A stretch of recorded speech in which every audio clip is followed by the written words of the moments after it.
बृहस्पति व्रत कथा। एक समय की बात है कि भारतवर्ष में एक राजा राज्य करता था। वह बड़ा ही प्रतापी और दानी था। वह नित्य प्रतिदिन मंदिर में दर्शन करने जाता था। वह ब्राह्मण और गुरु की सेवा किया करता था। उसके दरवाजे से कोई भी निराश होकर नहीं लौटता था तथा वह प्रत्येक गुरुवार को व्रत रखता एवं पूजन करता था। हर एक दिन गरीबों की सहायता करता, परंतु यह सब बातें उसकी रानी को अच्छी नहीं लगती। न वह व्रत करती और न किसी को एक पैसा दान तक में देती थी। राजा से भी ऐसा करने को मना किया करती थी। एक समय की बात है कि राजा तो शिकार खेलने वन को गए हुए थे। घर पर रानी और दासी थी। उस समय गुरु बृहस्पति देव एक साधु के रूप में धारण कर राजा के दरवाजे पर भिक्षा मांगने गए। रानी से भिक्षा मांगी तो वह करने लगी, हे साधु महाराज, मैं इस दान और पुण्य से तंग आ गई हूँ। मेरे से तो घर का ही कार्य नहीं समाप्त होता। इस कार्य के लिए तो मेरे पति देव ही बहुत है। अब आप इस प्रकार की कृपा करें कि वह सब धन नष्ट हो जावे तथा मैं आराम से रह सकूं। साधु बोले, हे देवी, तुम तो बड़ी विचित्र हो। संतान और धन से कोई दुखी नहीं होता है, इसको सभी चाहते हैं। पापी भी पुत्र और धन की इच्छा करता है।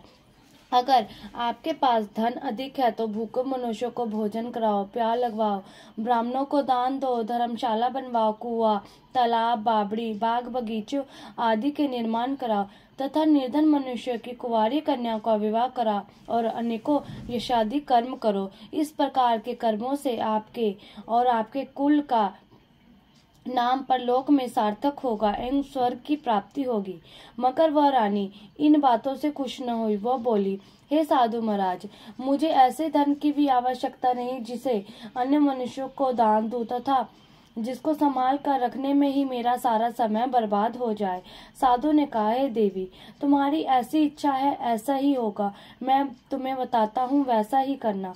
बृहस्पतिवार के दिन घर को गोबर से लीपना, अपने केशों को धोना, केशों को धोते समय स्नान करना, राजा से कहना वह हजामत करवाए, भोजन में मांस मदिरा खाना, कपड़ा धोबी के यहाँ धुलने डालना। इस प्रकार 7 बृहस्पतिवार करने से तुम्हारा सब धन नष्ट हो जाएगा। यह कहकर वह साधु महाराज वहां से अंतर ध्यान हो गए। रानी ने साधु के कहने के अनुसार वैसा ही किया। 3 बृहस्पतिवार बीते थे कि उसका समस्त धन संपत्ति नष्ट हो गया और भोजन के लिए दोनों समय परिवार तरसने लगा तथा संसारिक भोगों से दुखी रहने लगे। तब वह राजा रानी से कहने लगा कि रानी, तुम यहाँ पर रहो, मैं दूसरे देश को जाऊंगा, क्योंकि यहाँ पर मुझे सभी मनुष्य जानते हैं, इसलिए कोई कार्य भी नहीं कर सकता। देश चोरी परदेश भीख बराबर है। ऐसा कहकर राजा परदेश चला गया। वहां जंगल में से जाता और लकड़ी काट कर लाता और शहर में बेचता। इस तरह जीवन व्यतीत करने लगा। इधर राजा के घर रानी और दासी दुखी रहने लगी। किसी दिन भोजन मिलता और किसी दिन जल पीकर ही रह जाती। एक समय रानी और दासी को 7 दिन बिना भोजन के व्यतीत हो गए तो रानी ने अपनी दासी से कहा, हे दासी, यहाँ पास ही के नगर में मेरी बहन रहती है। वह बड़ी धनवान है। तू उसके पास जा और वहां से 5 सेर बेजर मांग कर ले आ, जिससे कुछ समय के लिए गुजारा हो जाएगा। इस प्रकार रानी को आज्ञा मानकर दासी रानी की बहन के पास गई तो रानी की बहन उस समय पूजन कर रही थी, क्योंकि उस रोज बृहस्पतिवार का दिन था। जब दासी ने रानी की बहन को देखा और उससे बोली, हे रानी, मुझे तुम्हारी बहन ने भेजा है, मेरे लिए 5 सेर बेजर दे दो। इस प्रकार दासी ने अनेक बार कहा, परंतु रानी ने कुछ उत्तर नहीं दिया, क्योंकि उस समय बृहस्पतिवार की व्रत कथा सुन रही थी। इस प्रकार जब दासी को किसी प्रकार उत्तर नहीं मिला तो वह बहुत दुखी हुई और क्रोध भी आया और लौटकर अपने गांव रानी के पास आकर बोली, हे रानी, आपकी बहन बहुत ही घमंडी है। वह छोटे लोगों से बात भी नहीं करती है। जब मैंने उससे तुम्हारा संदेश कहा तो उसने कोई उत्तर नहीं दिया। मैं वापस चली आई। रानी बोली, हे दासी, इसमें उसका कोई दोष नहीं है। जब बुरे दिन आते हैं तब कोई सहारा नहीं देता। अच्छे बुरे का पता विपत्ति में ही लगता है। जो ईश्वर की इच्छा होगी वही होगा। वह सब हमारे भाग्य का दोष है। इधर उस रानी ने देखा कि मेरी बहन की दासी आई थी, परंतु मैं उससे नहीं बोली, इससे वह बहुत दुखी हुई होगी। ये सोच कथा को सुनो और विष्णु भगवान का पूजन समाप्त कर वह रानी अपनी बहन के घर चल दी और जाकर अपनी बहन से कहने लगी कि हे बहन, जिस समय तुम्हारी दासी मेरे पास गई थी तब मैं बृहस्पतिवार का व्रत कर रही थी, परंतु जब तक कथा होती है तब तक न उठते हैं और न बोलते, इसलिए मैं न बोली। कहो दासी क्यों गई थी? रानी बोली, बहन, हमारे घर में अनाज नहीं था, वैसे तुमसे कोई बात छिपी नहीं है, इस कारण मैंने दासी को तुम्हारे पास 5 शेर भेजा लेने के लिए भेजा था। रानी बोली, बहन, बृहस्पति भगवान सबकी मनोकामना पूर्ण करते हैं, देखो शायद तुम्हारे घर में अनाज रखा हो। इस प्रकार का वचन जब रानी ने सुना तो घर के अंदर गई और वहां उसे एक घड़ा बेजर का बड़ा मिल गया। तब तो वह रानी और बांदी बहुत ही खुश हुई और दासी कहने लगी, हे रानी, देखो वैसे हमको जब नहीं मिलता तो हम रोज ही व्रत करते हैं, अगर इनसे व्रत की विधि और कथा पूछ ली जाए तो हम भी किया करेंगे। तब उस रानी ने अपनी बहन से पूछा कि हे बहन, बृहस्पतिवार के व्रत की कथा कैसे है तथा वह व्रत कैसे करना चाहिए? रानी की बहन ने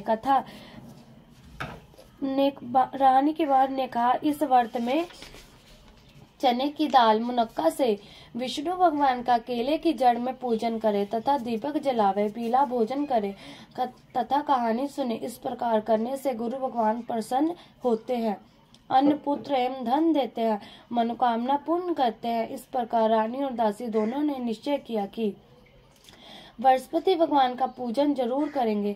7 दिन बाद जब बृहस्पतिवार आया तो उन्होंने व्रत रखा, गुड़ साल में जाकर चना गुड़ बीन लाई तथा उसकी दाल के केले की जड़ का तथा विष्णु भगवान का पूजन किया। अब भोजन पीला कहाँ से आवे, बेचारी बहुत दुखी हुई, परंतु उन्होंने व्रत किया था, इस कारण गुरु भगवान प्रसन्न थे।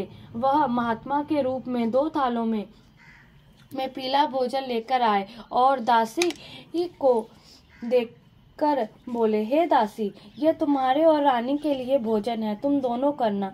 दासी भोजन पाकर बहुत प्रसन्न हुई और रानी से बोली, चलो रानी जी भोजन कर लो। रानी को इस विषय में कुछ पता नहीं था, इसलिए वह दासी से बोली, तू ही भोजन कर, क्योंकि तू हमारी व्यर्थ में हंसी उड़ाती है।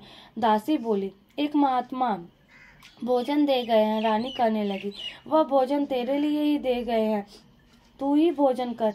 दासी ने कहा, वह महात्मा हम दोनों को 2 थालों में भोजन दे गए हैं, इसलिए हम और तुम दोनों ही साथ साथ भोजन करेंगी।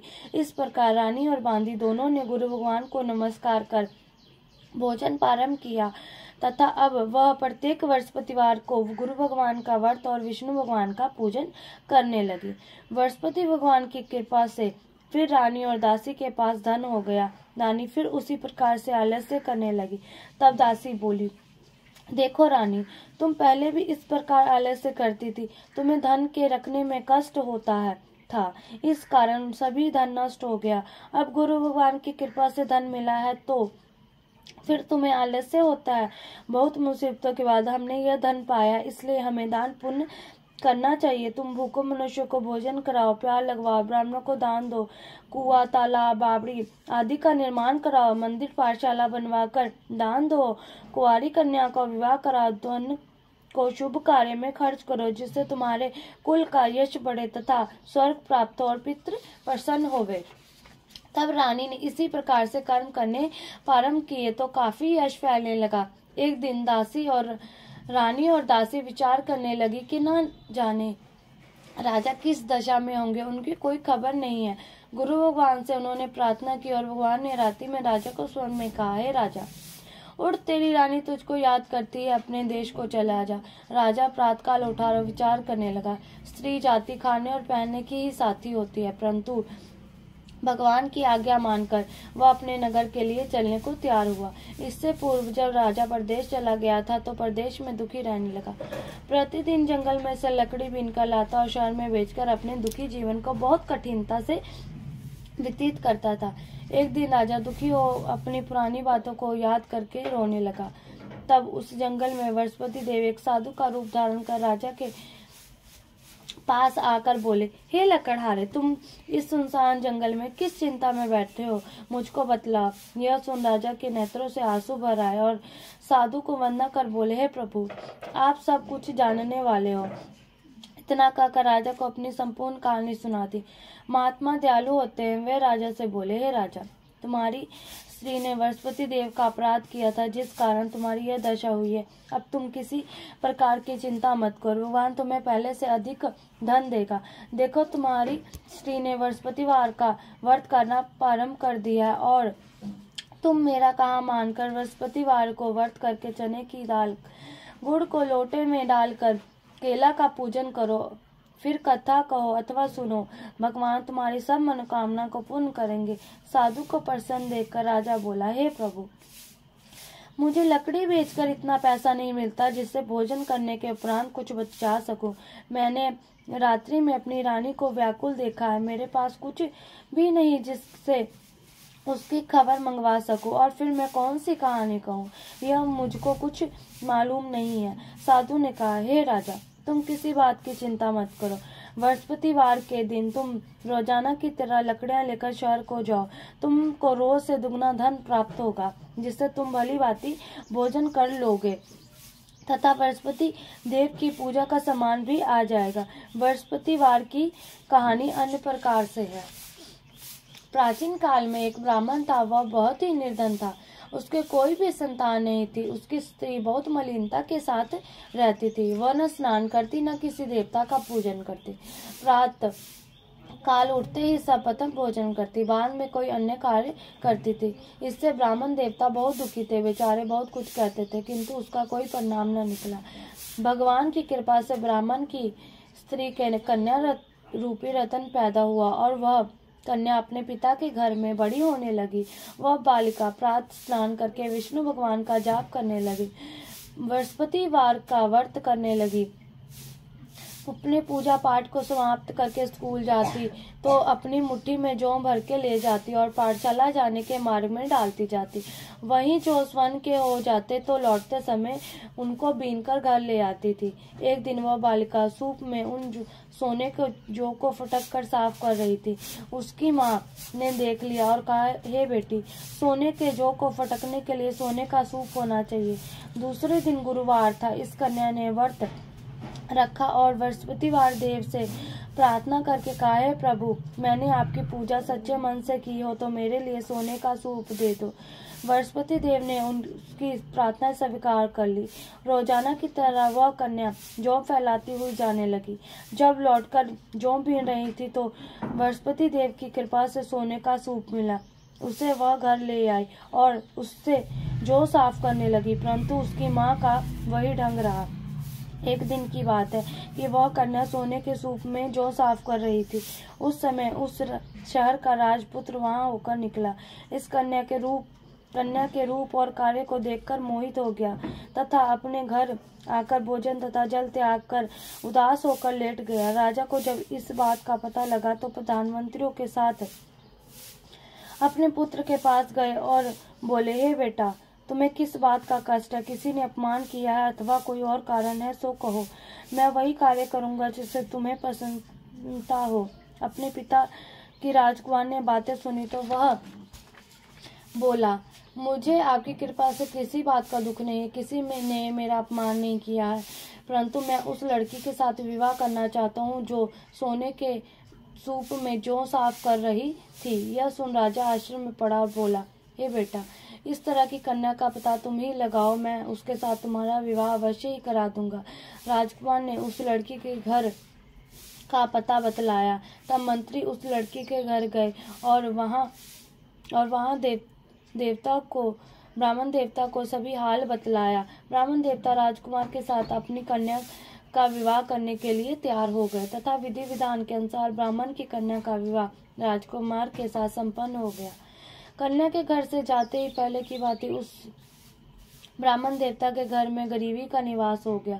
अब भोजन के लिए भी अन्न बड़ी मुश्किल से मिलता था। एक दिन दुखी होकर ब्राह्मण देवता अपनी पुत्री के पास गए। बेटी ने पिता की दुखी अवस्था को देखा और अपनी माँ का हाल पूछा। तब ब्राह्मण ने सभी हाल कहा। कन्या ने बहुत साधन देकर अपने पिता को विदा कर दिया। इस तरह ब्राह्मण का कुछ समय सुखपूर्वक व्यतीत हुआ। कुछ दिन बाद फिर वही हाल हो गया। ब्राह्मण फिर अपनी कन्या के यहाँ गया और सभी हाल कहा तो लड़की बोली, हे पिताजी, आप माता जी को ले आओ, मैं उन्हें विधि बता दूंगी जिससे गरीबी दूर हो जाए। वह ब्राह्मण देवता अपनी स्त्री के साथ लेकर पहुंचे तो पुत्री अपनी माँ को समझाने लगी, हे माँ, तुम प्रातःकाल उठकर सर्वप्रथम स्नान करके विष्णु भगवान का पूजन करो तो सब दरिद्रता दूर हो जाएगी। परंतु उसकी माँ ने एक भी बात नहीं मानी और प्रातःकाल उठकर अपनी पुत्री के बच्चों का जूठन खा लेती थी। एक दिन उसकी पुत्री को बहुत गुस्सा आया और एक रात कोठरी सभी सामान निकाल दिया और अपनी माँ को उसमें बंद कर दिया। प्रातःकाल उसमें से निकाला तथा स्नानिंद करा के पूजा पाठ करवाया तो उसकी माँ की बुद्धि ठीक हो गई और फिर प्रत्येक बृहस्पतिवार को व्रत रखने लगी। इस व्रत के प्रभाव से उसकी माँ भी बहुत ही धनवान तथा पुत्रवती हो गई और बृहस्पति जी के प्रभाव से स्वर्ग को प्राप्त हुई तथा वह ब्राह्मण भी सुख पूर्वक इस लोक के सुख भोग कर सुख स्वर्ग को प्राप्त हुए। इस तरह कहानी कहकर साधु देवता वहां से लोप हो गए। धीरे धीरे समय व्यतीत होने पर फिर बृहस्पतिवार का दिन आया। राजा जंगल में से लकड़ी काटकर किसी शहर में बेचने गया। उसे और दिन से उस दिन से अधिक धन मिला। राजा ने चना गुड़ आदि लाकर बृहस्पतिवार का व्रत किया। उस दिन से उसके सभी कलेश दूर। परंतु जब दोबारा गुरुवार का दिन आया तो बृहस्पतिवार का व्रत करना भूल गया। इस कारण बृहस्पति भगवान नाराज हो गए। उस दिन उस नगर के राजा ने विशाल यज्ञ का आयोजन किया था तथा शहर में यह घोषणा करा दी थी कि कोई भी मनुष्य अपने घर भोजन न बनाए तथा आग भी न जलाए, समस्त लोग मेरे यहाँ भोजन करने आवे। इस आज्ञा को जो न मानेगा उसके लिए फांसी की सजा दी जाएगी। इस तरह की घोषणा संपूर्ण नगर में करवा दी गई। राजा की आज्ञा अनुसार शहर के सभी लोग भोजन करने गए, लेकिन लकड़हारा कुछ देर से पहुंचा। इसलिए उस राजा उसको अपने साथ घर लिवा ले गए और ले जाकर भोजन करा रहे थे तो रानी की दृष्टि उस खूंटी पर पड़ी जिस पर उसका हार लटका हुआ था। वह वहां दिखाई नहीं दिया। रानी ने निश्चय किया कि ये हार मेरे इस मनुष्य ने चुरा लिया है। उसी समय पुलिस बुलवाकर उसको जेल खाने में डलवा दिया। जब राजा जेल खाने में गया तो बहुत दुखी होकर विचार करने लगा कि न जाने कौन से पूर्व जन्म के कर्म से मेरे लिए दुख प्राप्त हुआ है, और उसी साधु को याद करने लगा जो कि जंगल में मिला था। उसी समय तत्काल बृहस्पति देव एक साधु के रूप में प्रकट हुए और उसकी दशा को देखकर कहने लगे, अरे मूर्ख, तूने बृहस्पति देवता की कथा नहीं की, इसी कारण तुम्हें दुख प्राप्त हुआ है। अब चिंता मत कर। बृहस्पतिवार के दिन जेल खाने के दरवाजे पर 4 पैसे पड़े मिलेंगे। उनसे तू बृहस्पति देव की पूजा करना, तेरे सभी कष्ट दूर हो जाएंगे। बृहस्पतिवार के रोज उसे 4 पैसे मिले। राजा ने कथा कही। उसी रात्रि को बृहस्पति देव ने उस नगर के राजा को स्मरण में कहा, हे राजा, तुमने जिस आदमी को जेल खाने में बंद कर दिया है वह निर्दोष है, वह राजा है, उसे छोड़ देना।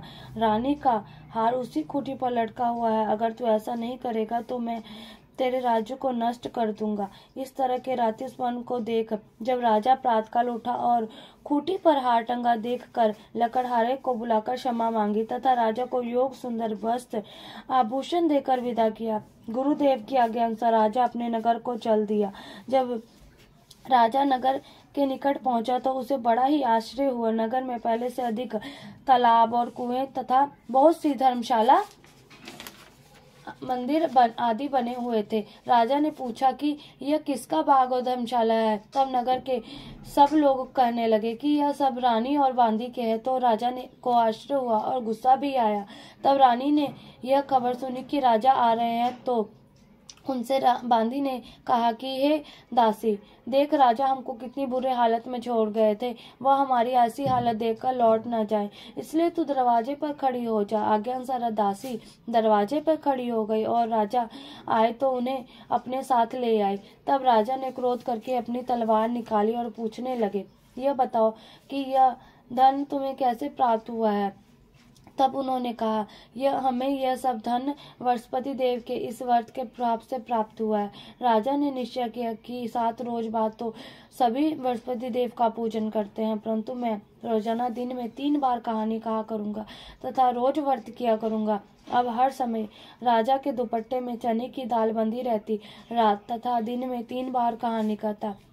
एक रोज राजा ने विचार किया कि चलो अपनी बहन के यहाँ हो आवे। इस तरह निश्चय कर राजा घोड़े पर सवार हो अपनी बहन के घर जाने लगा। मार्ग में उसने देखा कि आदमी एक मुर्दे को लिए जा रहे हैं। उन्हें रोककर राजा कहने लगा, अरे भाइयों, मुझसे वर्षपति देव की कथा सुन लो। वे बोले, लो, हमारा तो आदमी मर गया, इसको अपनी कथा की पड़ी है। परंतु कुछ आदमी बोले, अच्छा कहो, हम तुम्हारी कथा भी सुनेंगे। राजा ने दाल निकाले और कथा कहने लगा।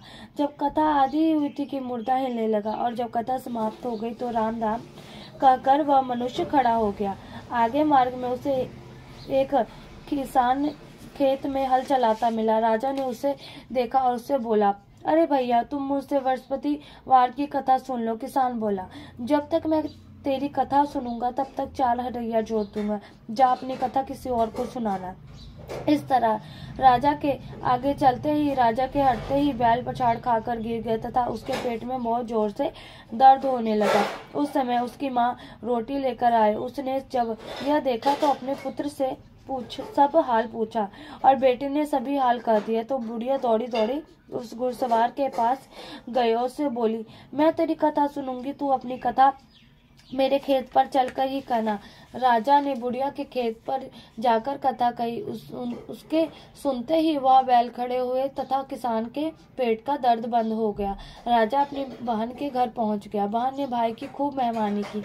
दूसरे रोज राजा प्रातःकाल राजा जागा तो वह देखने लगा कि सब लोग भोजन कर रहे हैं। राजा ने अपनी बहन से कहा कि ऐसा कोई मनुष्य है जिसने भोजन नहीं किया हो, मुझसे वर्षपति वार की कथा सुन ले।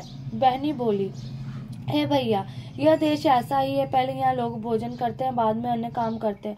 अगर कोई पड़ोस में हो तो मैं देखा हूँ। वह ऐसा कहकर देखने चली गई, परंतु उसे कोई भी ऐसा व्यक्ति नहीं मिला जिसने भोजन नहीं किया हो।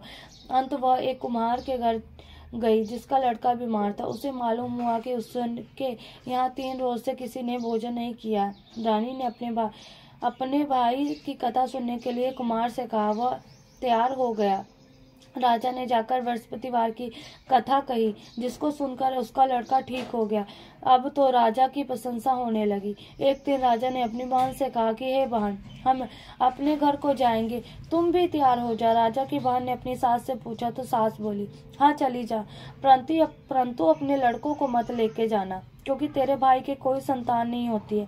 बहन ने अपने भैया से कहा, हे भैया, मैं तो चलूंगी मगर कोई बालक नहीं जाएगा। राजा बोला, जब कोई बालक ही नहीं चलेगा तो तुम ही क्या करोगी। बहुत दुखी मन से राजा अपने नगर को लौट आया। राजा ने अपनी रानी से कहा, हम निर्वंशी राजा, हमारा मुंह देखने का धर्म नहीं है और कुछ भोजन आदि नहीं किया। रानी बोली, हे राजन, वर्षपति देव ने हमें सब कुछ दिया है तो संतान भी अवश्य देंगे। उसी रात को वर्षपति देव ने राजा को सुनने कहा, हे राजा, उठ, सभी सोच को त्याग दे, तेरी रानी गर्भ से है। राजा को यह बात सुनकर बहुत खुशी हुई। 9वें महीने में उसके गर्भ से एक सुंदर पुत्र पैदा हुआ। तब राजा बोला, हे रानी, स्त्री बिना भोजन के रह सकती है, बिना कहे नहीं रह सकती। जब मेरी बहन आवे तो तुम उससे कुछ ना कहना। रानी ने सुनकर हाँ कर दी। जब राजा की बहन ने यह शुभ समाचार सुना तो वह बहुत खुश हुई तथा बधाई लेकर अपने भाई के यहाँ आई। तभी रानी ने कहा, घोड़ा चढ़कर तो नहीं आई, गधा चढ़कर आई। राजा की बहन बोली, भाभी, मैं इस प्रकार ना कहती, तुम्हें औलाद कैसे मिलती। वर्षपति देव ऐसे ही हैं, जैसे जिसके मन में कामनाएं होती है सभी को पूर्ण करते हैं। जो सद्भावना पूर्वक वर्षपति वार का व्रत करता है एवं कथा पढ़ता है अथवा सुनता और दूसरों को सुनाता है, वर्षपति देव उसकी सभी मनोकामना पूर्ण करते हैं। भगवान वर्षपति देव उनकी सदैव रक्षा करते हैं। संसार में सच्ची भावना और श्रद्धा से भगवान जी का पूजन व व्रत करते हैं, उनकी सभी मनोकामना पूर्ण होती है। जैसे सच्ची भावना से रानी और राजा ने उनकी कथा का गुणगान किया तो उनकी सभी इच्छाएं बृहस्पति देव जी ने पुण्य की थी, इसीलिए सबको कथा सुनने के बाद प्रसाद लेकर जाना चाहिए। हृदय से उनका नमन करते हुए जयकारा बोलना चाहिए। बोलो बृहस्पति देव की जय, विष्णु भगवान की जय।